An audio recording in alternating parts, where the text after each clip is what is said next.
how your health helps other people. This is Success in Self-Care with Nigeria, the place to learn how to prioritize your health and joy while you manage your career and your relationships. Get rid of the overwhelm and embrace your feminine, and learn how to love yourself so that you can succeed without sacrificing yourself and your health. So how does your self-care actually help other people? This is a great question to ask yourself, and it's a great question that you should consider as you begin this journey.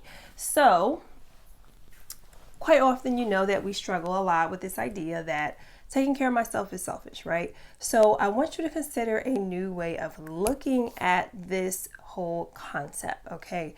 I can tell you from my own personal experience, as I began taking responsibility for my well-being, it absolutely has supported me in so many different ways. For one, when you start taking good care of yourself, it's going to give you the energy that you need to be able to live the life that you want and manifest and do all the things that you're doing in your life. Without energy, you cannot really effectively do anything. So it doesn't matter whether you're trying to run a business, whether you have children, whatever the situation is, you know that you need energy.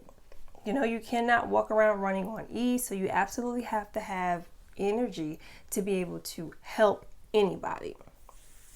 So it starts with recognizing that, but also one of the reasons why quite often women can struggle with this concept of overwhelming ourselves is because we still have a very unhealthy and outdated way of helping other people, or what we think is helping other people. I want you to consider this idea that support can actually come in many different forms. There's many different ways that you can support people throughout life. It doesn't just happen by you always being doing acts of service. You know, obviously there's nothing wrong with acts of service. That can be great and it's necessary at times, but quite often when it comes to self-care, you have to be honest about what you can and cannot handle. Because the reality is that as human beings, we don't have unlimited amounts of energy. So we have to be honest about what we can and cannot handle. And this is another reason why self-care is not actually selfish, because as human beings, we all have needs and we all have a certain amount of resources, and we do not have unlimited amounts of energy. So we have to be honest about what we can and cannot do.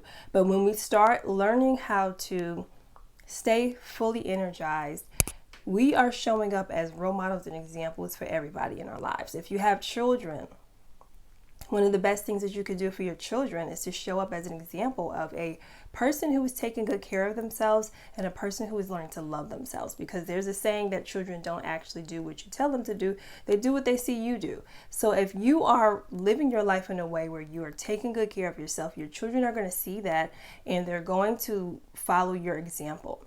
That's one of the ways that your self-care can help other people. Another way that your self-care helps other people is because, again, when we are in a situation where somebody's asking us for support and we may not be in a situation where we can give them support, you are helping people to recognize that, number one, they're not powerless. Of course, there are always exceptions to that, because sometimes there are emergencies, and when you have emergencies, I would assume that you probably would want to utilize a spirit of discernment and knowing that if this is an emergency, of course I'm going to do my best to help somebody.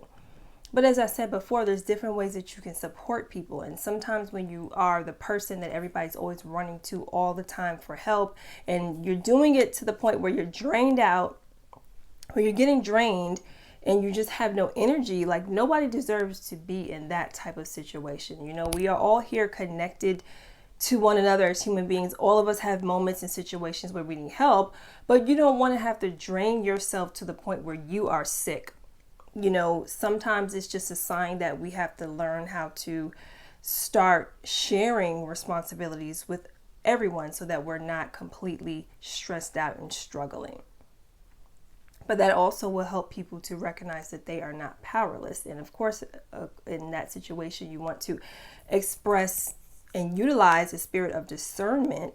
But this is one of the ways that your self-care can help other people.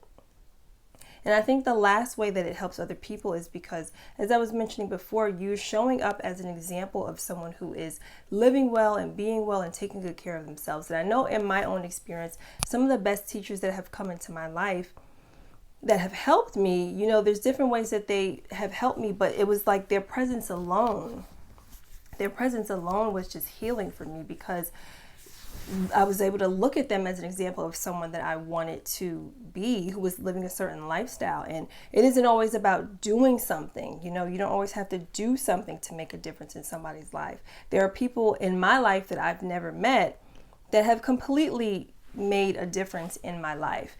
There are people in my life that I've never met whose presence alone has been healing for me.